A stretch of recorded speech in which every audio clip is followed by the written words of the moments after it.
I'd like to start out, maybe start out the questions on how you viewed the rising opposition to Diem inside of South Vietnam in '63, and maybe you can get into describing Diem, what kind of impression he made on you when you first met him, and his brother and his brother's wife. How's that sound? Fine. Okay. Thank you. Okay, John. All right. Do we have speed? Yeah. Okay, Sam. Okay. All right, we're going. We're rolling now, Governor. Good. How did you view the rising opposition to No Dien Diem inside Vietnam in 1963? I was very much worried about it. Of course, at that time I was... Excuse me, can we just start again? Oh, yes, that's right. I want to ask a question. Could you start the subject? How did you view the rising opposition to No Dien Diem inside South Vietnam in 1963? I was very much concerned by the rising opposition to Diem in the spring of 1963. Of course, by that time I was Under Secretary of State for Political Affairs and had been for some months, and I didn't follow the situation as closely as I had before. But you remember in the spring there were particularly his brother New was very discriminatory against the Buddhists. He wouldn't allow the Buddhist flags to fly, and he did another number of things which made them extremely angry. And then there was that immolation, self-immolation of the man that burned himself to death in the middle of one of the squares of, I think that was long about May or June. And after that, Diem made some sort of an agreement with the Buddhists that he would treat them better in the future. But instead of that, he went right ahead, and his brother New rather did. And there were a number of incidents which were most unfortunate, and particularly the one that was occurred in July when they violated the pagodas. I think they burned one of them down, and they put in prison some of the Buddhist priests and the nuns, and when there was a demonstration of the youth, he arrested them. He did it with his own troops. New had some troops of his own, special forces, and he tried to blame the army for it. And the United States made a very definite statement at that time, divorcing itself from these events against the Buddhists, and indicating that we felt that the Buddhists should have the same privileges that all others had. But New was doing Diem a great deal of damage at that time, and I thought that it was almost disastrous. And I felt that really Diem had to get rid of New, or else he wouldn't be able to rule. What kind of impression did Diem make on you when you talked to him? Well, I first met him when I went on the quick trip to the Far East, and I must have been April 1961 before I took on the Laos negotiations. And I met him. He impressed me as being a man of a good deal of intelligence and determination. I met his sister-in-law, Madame New, who was known as the Dragon Lady.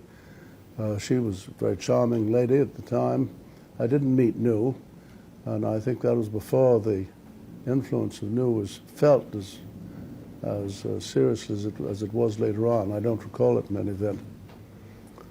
But it came to a point where New was having disastrous influence on Diem's administration, and he was losing support. There's a very large Buddhist population, as you know, in Vietnam. There was at that time. What was behind? By the way, of course, you know Diem was a Catholic, and he had one of his brothers was a Catholic priest. He was a bishop, I think.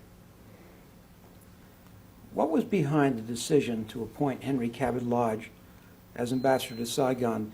Do you think that President Kennedy saw the appointment of a Republican as a way of protecting himself in the event that Vietnam fell? Well, I don't think President Johnson was thinking about Vietnam. President Kennedy, I'm sorry. I don't think that President Johnson had any idea of, at that time, of Vietnam falling. I think he picked Lodge because he thought that it was good to have the situation of a bipartisan. After all, Eisenhower and Dulles had commitments in Vietnam, and I think he thought it was a way to strengthen the situation politically, plus the fact that he had respect, I think, for Lodge as an administrator, and he'd done very well in the work that he had been assigned to before, and of course he must have known him when he was a senator. What did you think of Lodge's appointment? I thought I agreed with Johnson. I thought I saw no reason why that wasn't a good appointment. Let's talk a little bit about this controversial telegram that was sent on August 24th, 1963. Reportedly, you and George Ball and Roger Hilsman and Mike Forrestal drafted a cable telling Lodge to support efforts to overthrow Diem, if I have it right. What was your role in this affair? Well, there was that telegram, and I think it was July 25th, which was sent out finally under Ball's signature. As I recall it, Hilsman, who was Assistant Secretary of State for the Far East, and Mike Forrestal, who was the President's advisor on the Far East, came to me. Sorry. Can we have that again? It was just real traffic. So Sorry, there was a truck outside. question again. I didn't hear it. I'm sorry. I'll have to do it Would you again. want to do the whole thing again? Yeah, let me just pose the question again. There was a controversial and famous telegram that was sent on August 24th, 1963, to Lodge, telling him to support the efforts to overthrow Diem, and that telegram was supposedly signed by George Ball, Roger Hilsman, Mike Forrestal, and yourself. What was your real role in that affair? Well, this telegram of July 24th was drafted by Hilsman, I think, and I don't know what part Forrestal had in it. The two of them brought it to me. I was then Under Secretary of State for Political Affairs. George Ball, this Saturday it was, George Ball was out on the golf course, so we went out to the golf course. He was playing golf with Alex Johnson, and the five of us sat down and read it, and Ball and Johnson both approved it. Johnson was one of the advisors at that time, and then it was up to Ball to get it cleared, because his signature was the one that would send it out, because Dean Rusk was out of town for some reason or other. You remember at that time I was not very close to the daily operations. I'd just come back from Moscow, where I had negotiated the limited test ban agreement, and I was involved in other things, but as I've told you, I was very much concerned over the way Diem was allowing New to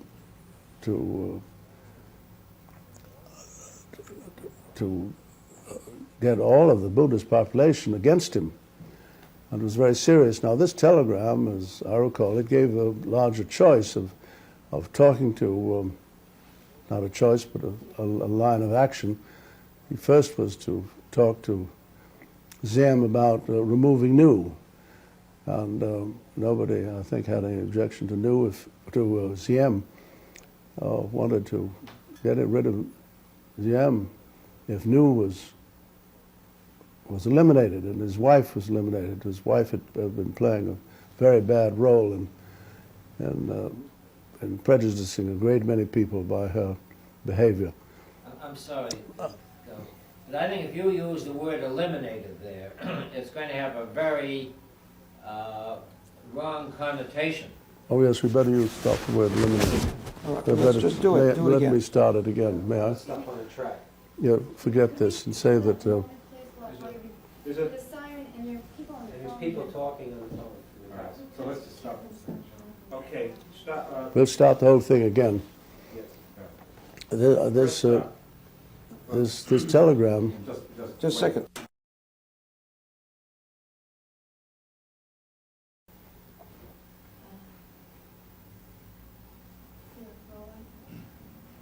Okay, Stan. On August 24th, 1963, a cable was sent to Lodge instructing him to support efforts to overthrow Diem. The cable was signed by, or drafted by, George Ball, Roger Hilsman, Michael Forrestal, and yourself.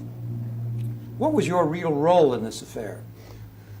But my role in this telegram of July 24th was rather limited.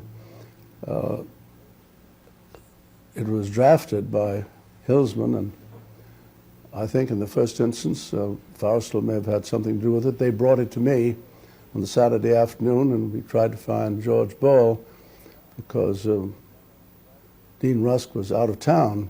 We found him on the golf course playing golf with Alex Johnson.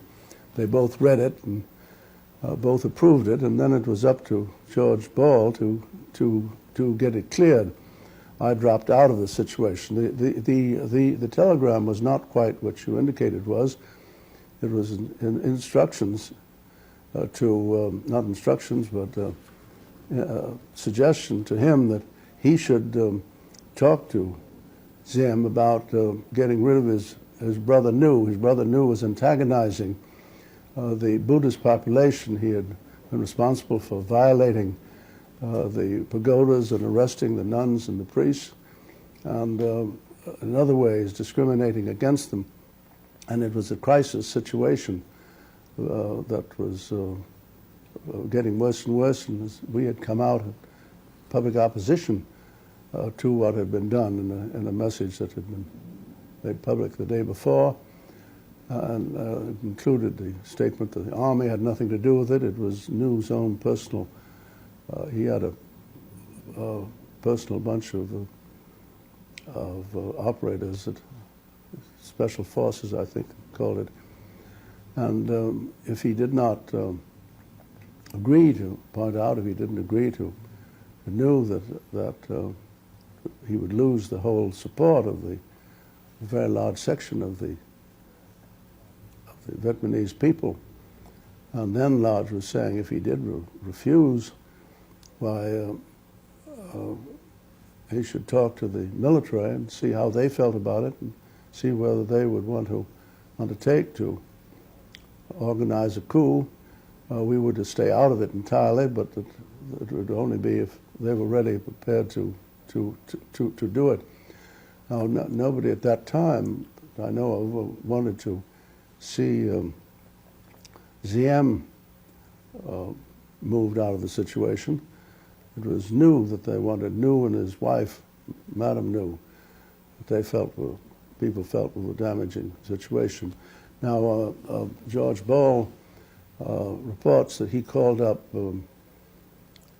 President Kennedy on the telephone at Hyannisport and read him the telegram, and the president approved it. It was approved in the, according to the records that I have, it was approved by Ross Kilpatrick, who was Deputy Secretary of Defense, and was also approved by General Cabell, who was number 2 in the CIA. All those approvals, as I understand it, were gotten ahead of time. The telegram went, and Lodge did not want to talk to Diem. He didn't think there was any use, because he didn't think that Diem would get rid of his brother. He thought he was too dependent on him. And he also found that the military were not in unity on this subject and were not in a position to move, and the subject was discussed for some days. There was a Security Council meeting about it, I think on the, if I remember, the 29th of July, and the subject was discussed a number of different times. So the telegram itself had no direct effect, except it started the subject going, and it was continued to be a subject of discussion until finally the military did undertake to take over the government in October, if you remember. And but Lodge never did talk to Diem about eliminating his, not eliminating, but getting, I shouldn't use that word, but getting rid of his brother and his sister. He was too dependent upon them, and Lodge didn't think it was worthwhile. But Lodge agreed over that period that Diem was losing so much popularity that he was losing public support, and the situation was getting to be a very serious situation, which he fully agreed. There was a later cable that seemed to indicate that the Washington did not want to see Diem overthrown, but I don't think there was any such telegram. There was a telegram about a meeting of they wanted to be sure that we had no connection with any coup, and wanted to make sure that if the generals did it, they would be informed that we would support them if they did it, but it would be on their own. let me repose that question.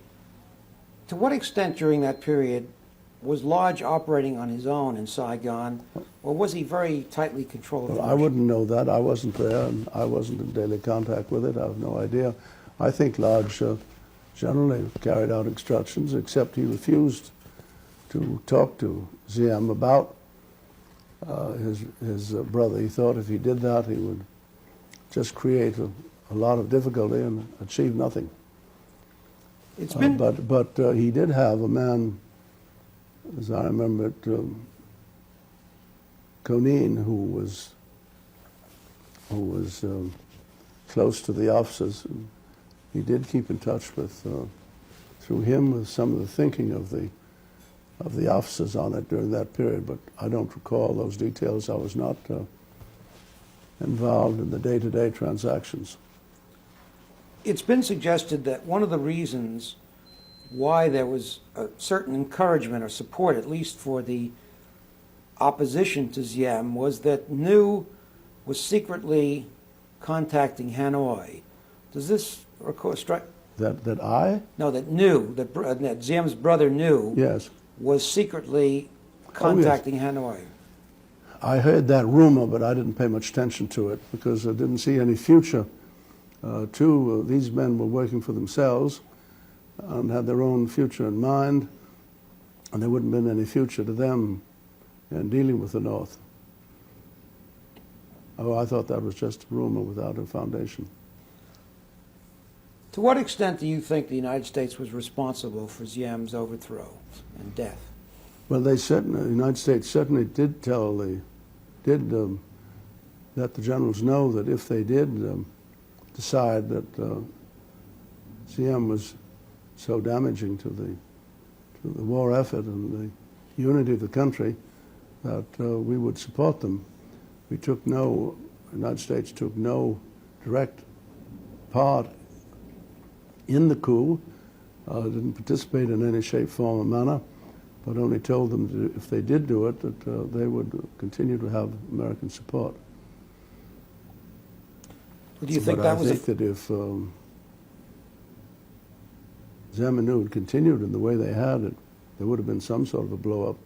It couldn't go on the way it did. Well, would you say that that the United States shared some responsibility for their overthrow? Well, I think you're talking about can't answer that question that way. I can say that there were very few people in the government that had any confidence at all in New, and believed that Diem would play a losing game.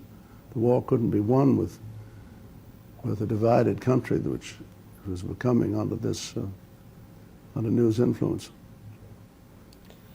But in looking back, do you think that Diem's overthrow and the role that the United States played in that, however indirect that role might have been, deepened the American commitment to Vietnam? Did that get us on the way to more involvement? I think we got committed to Vietnam by Dulles in 1954 when he started the support of Diem. And I don't know that our commitment was increased or decreased by it. We were supporting the government of South Vietnam, and it doesn't seem to me that it made any difference in our commitment, one way or the other. We were anxious to see the South Vietnamese government survive the attacks of the VC and get control of the country, and also later on get the attacks of the North Vietnamese. Cut. This is not for me. Did he see the appointment of a Republican as a way of protecting himself in case that Vietnam fell? Okay. Just a second, you ready? Are you already running? Wait.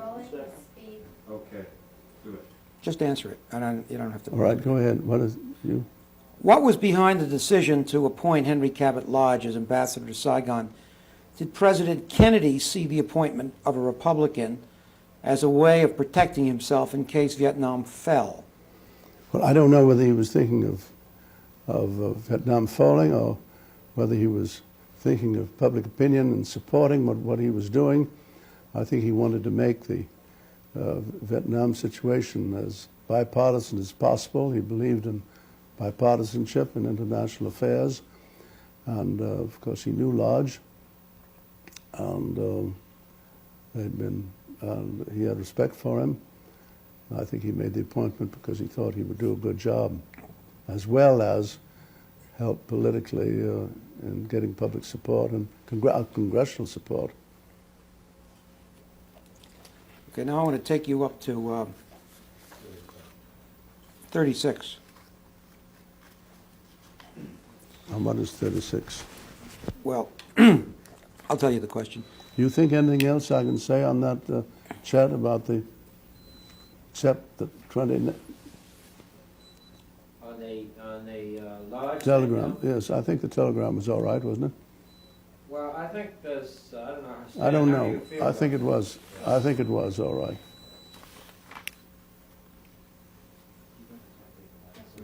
I don't want to go all over that again. Okay.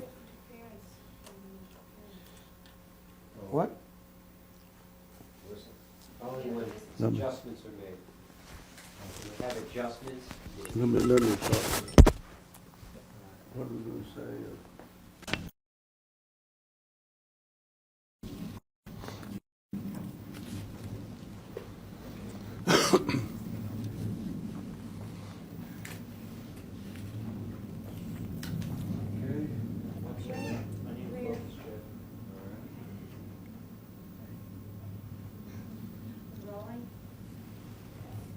okay. Governor, at the end of 1963, when Lyndon Johnson became president, you were shifted out of East Asian affairs. Why did this happen, and how did you feel about Well, it? I wasn't shifted out at East Asian Affairs. The president decided to replace Roger Hilsman. It wasn't because, as far as I remember, it wasn't because he was dissatisfied with Hilsman and his views on Vietnam. It was because he thought he was quite rude in one of the White House, one of the meetings, and was a little too arbitrary in his positions. You know, he was a very positive man. And he replaced him with Bill Bundy. Bill Bundy had a recommendation as a successor to myself, but Rusk had picked Roger Hilsman, and I thought that was a good appointment. So I was gratified that Bill Bundy, I thought he was worthwhile. But Rusk decided that he wanted to have Bill Bundy report to him directly rather than through me. And that meant that I was cut out entirely from the Vietnamese affair. and I was then Under Secretary of Political Affairs. There was no particular reason for me to resign because that particular subject was taken out, and President Johnson asked me to pay special attention to Africa. He thought African affairs were being neglected. And I had the whole world to deal with, except Vietnam. I was taken out of Vietnam, but not Far East at all. I went to Australia. I had problems with Sukarno. I had problems with Malaysia. There were all sorts of problems that I was involved in, which I was concerned with, which were important to Korea, of course. And Vietnam, not Vietnam, but Taipei, so that I had plenty to do, but I was not involved in any of the decisions. I stayed out of it completely, and I think that Dean Rusk didn't agree with some of the things I thought about Vietnam, and I was very glad to be active in other matters, and therefore I could not talk about what happened in those following days until the President asked me to get involved in trying to get peace going. And then I became very much involved in that subject. I'm going to get to that in a minute. I just want to ask you one more question about the Johnson administration in Vietnam. Wasn't there at that time a tendency in Johnson's part to shift the center of policy making and control out of the State Department and into the White House on Vietnam?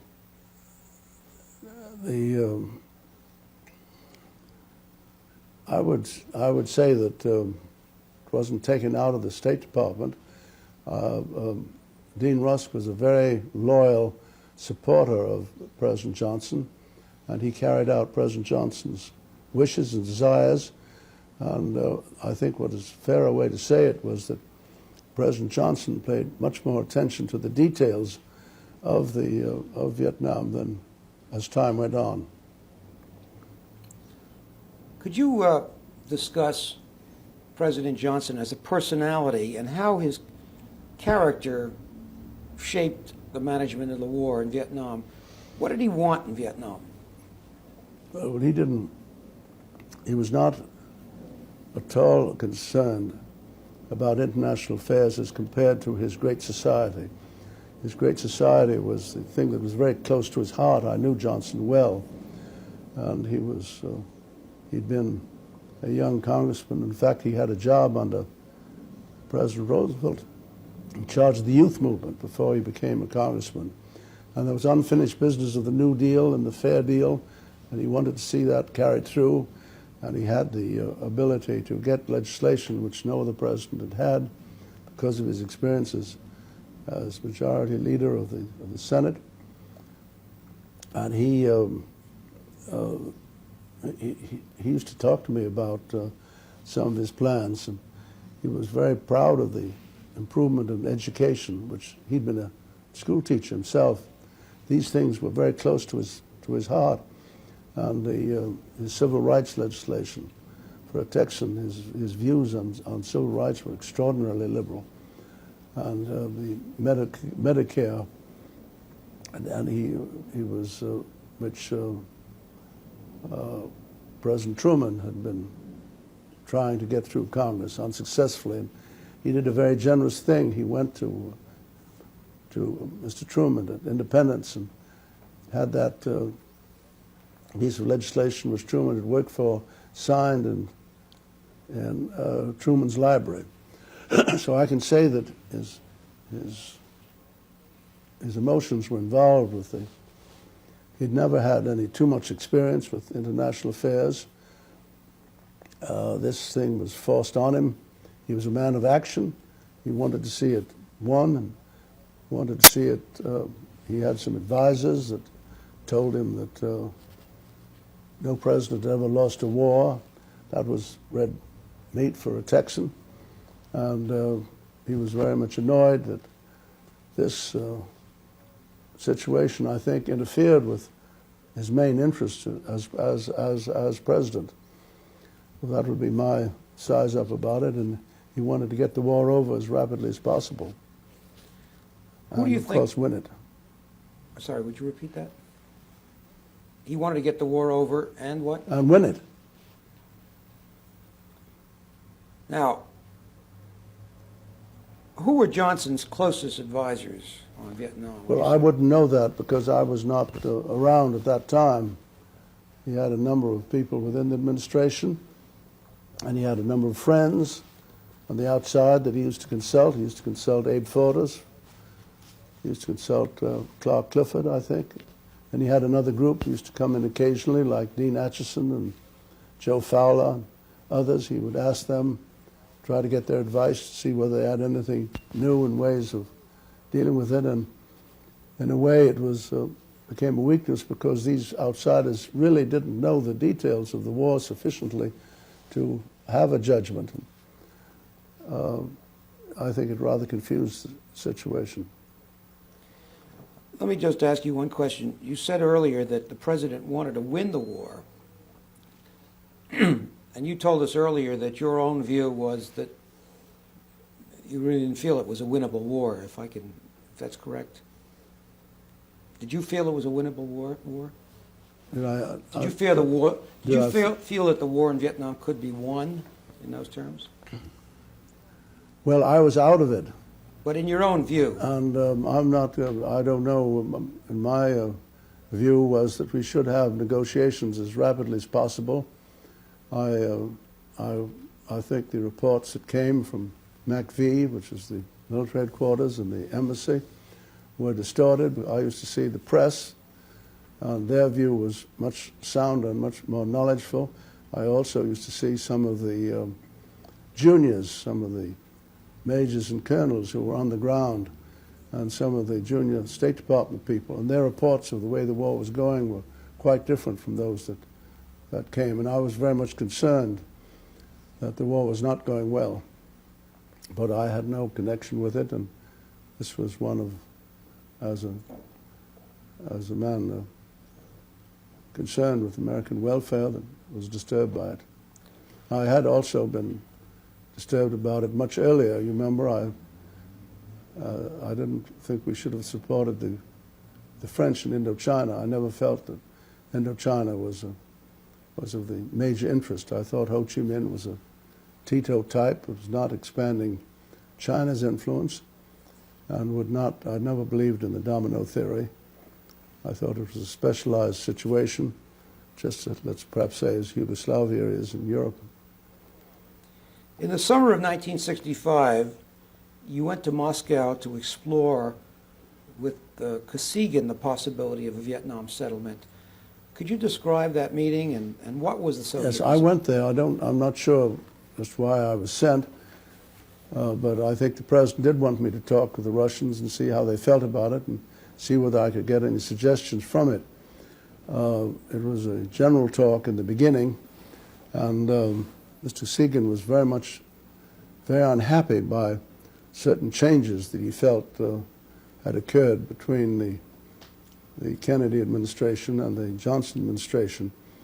He was very much against very much concerned by our support of MLF. You remember, that was a multilateral nuclear force in Europe, and he gave me quite a talking to about that.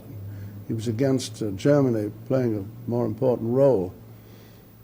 On Vietnam, he thought we were making a mistake. He thought that we didn't have any real government there that was the people supported, and he thought the other side was speaking for the people. But he thought that we ought to have a settlement. He'd like to see the war finished, and he said we ought to look at the 4 points that the North Vietnamese had given us and turn them around and look them over. If you didn't like them, to make some other suggestions. And he offered this as voluntarily. He said that he thought if negotiations started, the North Vietnamese could be induced to accept the 17th parallel in connection with the settlement. That indicated to me that he felt that the South could be kept independent from the North for a period of years as far as North Vietnam was concerned. But he didn't offer to take any leadership in it. He indicated that the Chinese were more for war, and he didn't indicate that he was ready to take any leadership.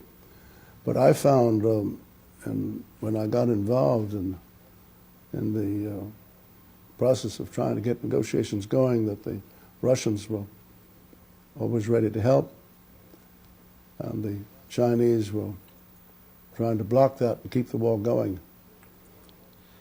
During the Christmas bombing pause of 1965, in late 1965, there was a pause that started that lasted 37 days. And President Johnson sent you to 12 countries during that period to explore peace possibilities. Could you describe this mission to us a bit?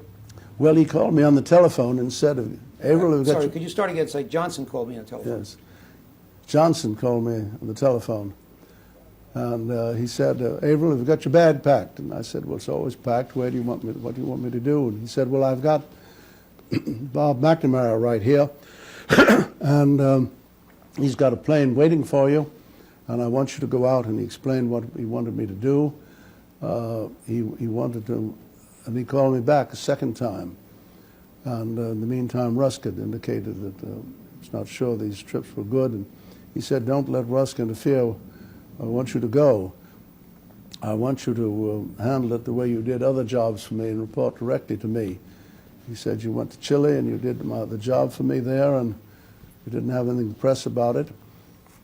I don't want it to look as if this is just a political gesture on my part. I want to really have it handled, that I'm sincere in wanting a settlement. And I think at that time he had come to a point where he did want to have a settlement, but he wanted to have the negotiations started in an appropriate way. So I asked him which country he wanted me to go first, and he said, well, you know those people. I want you to go and see the people in Eastern Europe. I decided that it was too soon to go back to Moscow, and after a lot of consideration, Rusk wanted to keep the negotiations with Hungary to himself. I decided to go to Poland. Poland was one of the three members of the Control Commission and had a certain influence. And so I left that same evening. He insisted that I go that same day. He was in a rush because he didn't want the pause to start too long. And I had a little difficulty landing because the communication hadn't arrived there, but I got there at, I think, 10 o'clock in the morning, and I saw the Prime Minister Rapatsky that same day. I spent most of the day with him, and I saw Gomulka, who was the party head, and then there was an assistant secretary of Foreign Affairs, Mikulowski. He was later ambassador here, and he attended all the meetings. They showed great interest in it, asked me all sorts of questions. I used the 14 points that Rusk had just pronounced, which stated our position very fairly and indicated that we were quite ready to negotiate, and they took it seriously. Gomulka was whom I'd met in Moscow before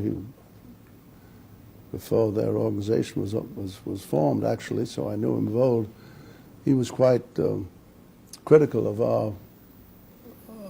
our keeping the war going, but the others were certainly under his instructions, did everything they could. I later found out that our friend Nikolowski went. He told me later on he left Moscow. He left Warsaw even before I did. He went first to Moscow, and they encouraged him. He went to Peking, and they were infuriated. And he said he never had as tough talks with anyone as he had with them. But finally they said, of course, he couldn't stop him going. He told me he'd been kept 2 days in one of the airports for no particular reason. He just sat in the airport for 2 days. It was quite obvious that they sent their people on ahead to prepare the North Vietnamese to oppose what he was doing. He reported that he was there for 2 weeks, and they began to weaken as he kept talking to them about it, and he thought that if we'd kept the pause going for a couple of months, they might have changed. Remember, they were taking the position at that time, Hanoi was taking the position at that time that before any talk could take place, we had to stop the bombing without any conditions. And of course, that was something that was very difficult for President Johnson to accept. He wanted to know what was going to happen. So in any event, I went on.